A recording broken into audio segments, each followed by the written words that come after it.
여러분 안녕하세요. 저는 미국에서 프라페릭 아티스트로 활동하고 있는 그림언니 인생 토크의 자넷 현입니다. 한 주 동안 편안하셨나요? 네, 오늘 여러분과 함께 나누고 싶은 그림은 바로 옆에 있는 그림입니다. 노아의 방주죠. 근데 이 방주의 그 모양이 우리가 보통 알고 있는 그런 그 배의 모양과는 사뭇 다릅니다. 오늘 여러분과 노아의 방주, 또 주님께서 제게 주신 또 이 새로운 방주에 대해서 같이 나누는 시간이 되었으면 합니다. 노아의 방주에 대해서 우리는 어떤 이야기를 알고 있을까요? 보통 우리가 알고 있는 이야기는 그 성경의 창세기에 나오는 이야기죠. 세상에 악이 너무 가득해서 하나님께서 진노하셔서 그 당시에 의인이었던 노아에게 방주를 짓게 하시고 그 방주에 노아의 식구들과 그리고 암수 한 쌍씩의 그런 동물들을 그 방주 안에 타게 해서 모든 홍수가 지나가고 이 세상이 물에 잠겼을 때도 그들은 그 방주와 함께 안전하게 생명을 유지할 수 있었고, 또 그 홍수가 끝난 후에 이 땅에서 다시 번성하면서 살 수 있었다는 그런 이야기입니다. 노아의 방주는 완벽한 하나님의 보호하심을 느끼게 만듭니다. 세상에 어떤 홍수가 들이닥쳐도, 어떤 폭풍우가 우리 인생에 들이닥쳐도 노아의 방주 안에, 하나님의 방주 안에 우리가 들어가 있다면 그 모든 것들을 우리는 넘어갈 수 있는 그런 힘을 가지게 되는 거죠. 실제로 미국의 켄터키주에는 노아의 방주를 실제 모형으로 재현해 놓은 그런 곳이 있습니다. 그 길이가 155m라고 해요. 그 안에서 노아와 또 노아의 가족들이 어떤 생활을 했는지 모든 것들이 성경에 근거해서 만들어져 있고, 암수 한 쌍씩의 동물들이 실제 모형으로 다 제작이 되어 있다고 합니다. 이 노아의 방주를 생각할 때 우리들은 한없는 하나님의 그런 보호하심을 느낍니다. 이 노아의 방주 이야기를 제가 준비를 하면서 문득 제가 노아의 방주에 있었던 것과 같은 그런 사건이 하나가 있어서 여러분과 함께 나누었으면 합니다. 샴볼츠 목사님이 처음 LA에 와서 LA에서 사역을 시작하실 때 처음 우리가 시작한 장소가 그 LA 다운타운 유니온 스테이션 근처에 있던 히스패닉 처치를 빌려서 시작을 했습니다. 샴볼츠 목사님도 거기서 사역을 시작을 했었고, 또 저도 처음으로 거기서 그림 사역을 시작을 했습니다. 저녁 예배를 일주일에 한 번씩 드렸었는데 그 시간이 7시 반, 8시 그쯤에 시작을 했었어요. 그러니까 끝나는 시간이 항상 10시, 11시 그렇게 넘어갑니다. 그리고 또 그림 사역을 하다 보니까 그 앞에서 단 위에서 그림을 그리잖아요. 그러니까 저는 이 중간에 빠져나갈 사실 그런 찬스가 거의 없어요. 좀 피곤하고 좀 그래도 끝까지 남아서 그림 사역을 끝내고, 그리고 또 그 모든 것들을 정리를 해야 되기 때문에 가장 늦게 나오는 경우가 참 많았습니다. 하루는 그렇게 그림 사역을 끝내고 사람들과의 친교를 하다 보니까 시간이 금방 10시, 11시가 훌쩍 넘어갔던 것 같아요. 어떻게 하다 보니까 그날따라 제가 혼자서 주차장 길을 걸어가게 됐습니다.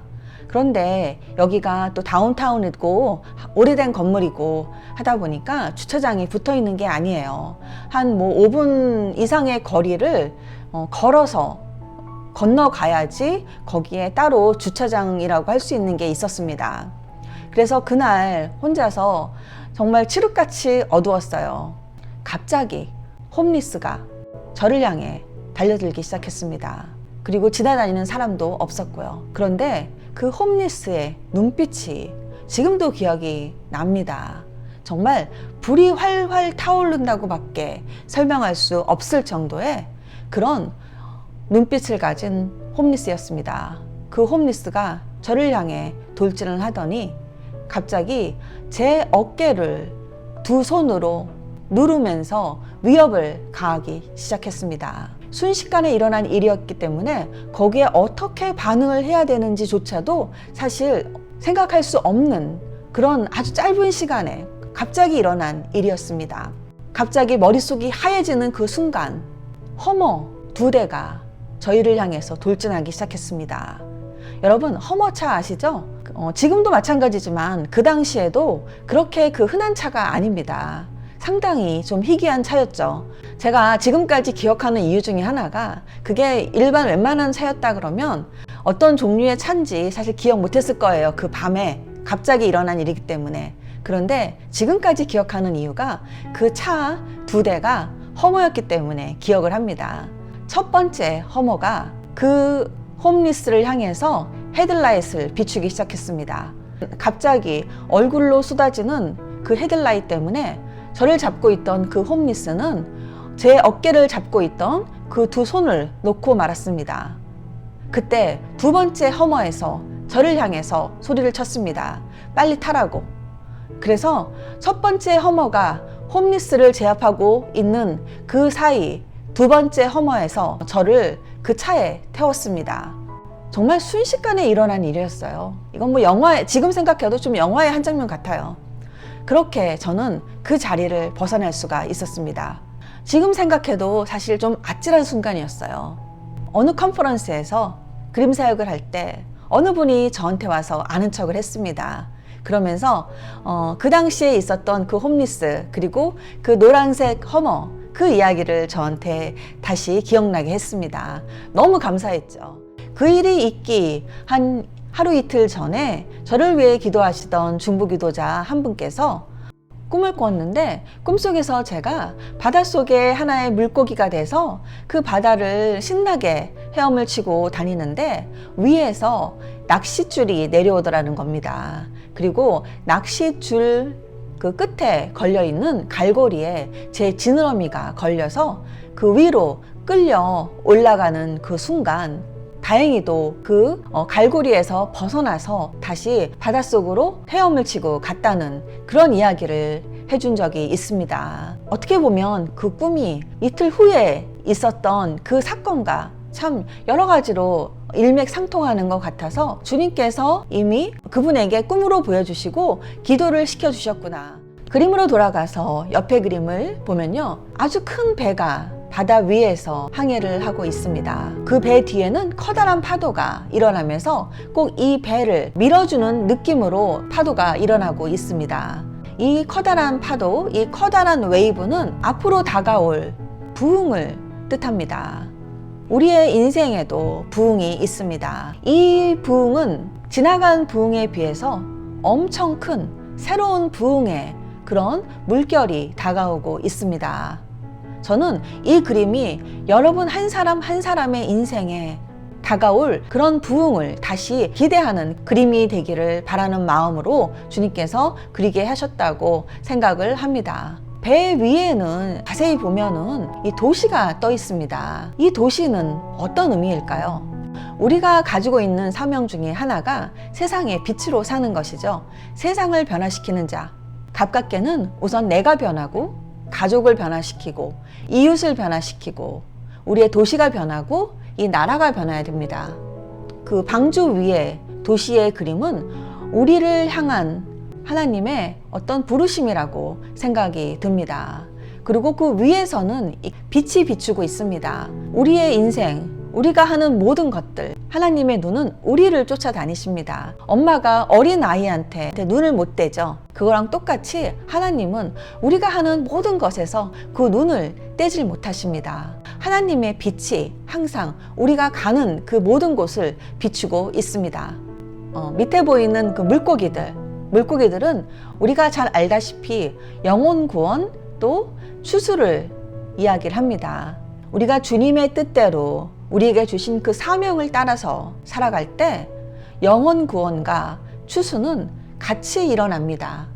이 그림 속의 물고기들은 이 배를 쫓아가고 있어요. 이 배가 가는 곳으로 이 물고기들은 가고 있습니다. 하나님의 약속을 향해서 우리가 나아갈 때 우리가 모르는 수많은 영혼들이 우리를 쫓아오고 있습니다. 그리고 저 앞에 주님께서 이 배의 그 방향을 지휘하시고 계십니다. 제가 또 많은 분들하고 이야기를 하다 보면은 또 이런 이야기들을 많이 들을 때가 있습니다. 하나님의 뜻을 따라서 살고 싶어 하는 마음이 강한 분들은 특히 그 가족 구성원의 한 사람 한 사람에 대해서 자신보다 못한 것 같은 그런 안타까운 마음을 가지게 되는 경우가 많은 것 같습니다. 아이들이 내가 원하는 대로 하나님을 섬기며 살아주지를 않는 것 같습니다. 남편은 세상을 향해서 세상만 보고 살아가고 그런 속에서 너무나 답답함을 느낍니다. 그런 것들을 느끼시는 가정이 상당히 많습니다. 물론 가장 이상적인 거는 부부가 합심해서 한마음으로 하나님을 섬기고 그 아이들이 모두 그 안에서 주님을 바라보고 갈 때 그거는 정말 100점짜리 가정이죠. 하지만 현실은 사실 그런 집이 거의 없다고 보는 게 맞는 것 같아요. 남편이 바로 서 있으면 아내가 거기에 못 쫓아가는 것 같고, 아내가 바로 서 있으면 남편은 너무 세상적으로 보이기도 하고, 부부가 같이 서 있으면 또 그 아이들은 그 부모의 그 기대치에 미치지를 못하기 때문에 거기에 대해서 또 불만스러운 이야기들이 나옵니다. 물론 저희 집도 완벽한 집은 절대 아니죠. 하지만 저는 이렇게 생각을 합니다. 가족은 어차피 공동 운명체예요. 한 배를 타고 가는 겁니다. 그러면 그 배는 선장과 부선장이 지휘를 하고 그 키라고 하는 그 운전대를 잡고 가는 거죠. 딱 한 사람만, 그 가족의 한 사람만 제대로 주님 앞에 서 있다고 하면은, 한 사람만 그 배의 방향을 잡고 간다고 하면은 절대 그 배는 침몰하지 않습니다. 그리고 순조로운 항해를 할 수 있습니다. 그럼 나머지 사람은 그냥 어떻게 하냐고요? 다 그 사람들은 하나님의 때에 주님께서 만지십니다. 오늘 저는 이 그림을 통해서 우리의 삶을 항해해 나갈 때 우리가 커다란 주님의 배 위에 있다 그러면 그 어떤 폭풍이 우리한테 몰아쳐도 우리는 안전하게 항해를 할 수 있다는 그 이야기를 여러분과 함께 하고 싶었습니다. 프라페릭 아트는 우리에게 많은 하나님의 메시지를 가져다가 줍니다. 프라페릭 아트는 우리에게 주님이 우리 한 사람 한 사람한테 각자 이야기하시듯이 그림을 통해서 수많은 사람들이 각각 개인에 맞는 그런 메시지를 받습니다. 저는 오늘 이 그림을 통해서도 또 많은 이 방송을 보시는 분들이 여러분에게 말씀하시는 주님의 음성이 있을 거라고 믿습니다. 제 다른 그림들을 보고 싶으시면 아래에 있는 제 웹사이트랑 또 인스타그램, 페이스북에 들어오시면은 제가 거의 매일매일 새로운 것들을 업데이트 하려고 노력하고 있습니다. 오늘의 그림 언니 인생 토크 어떠셨나요? 오늘은 우리가 우리의 인생을 항해할 때 하나님의 방주 안에서 우리가 얼마나 안전하게 하나님의 부르심을 쫓아서 나아갈 수 있는지 거기에 대해서 같이 나누어 보았습니다. 여러분, 저는 다음 이 시간 다른 이야기와 다른 그림으로 다시 찾아오겠습니다. 여러분의 구독은 저한테 큰 힘이 됩니다. 감사합니다. 안녕.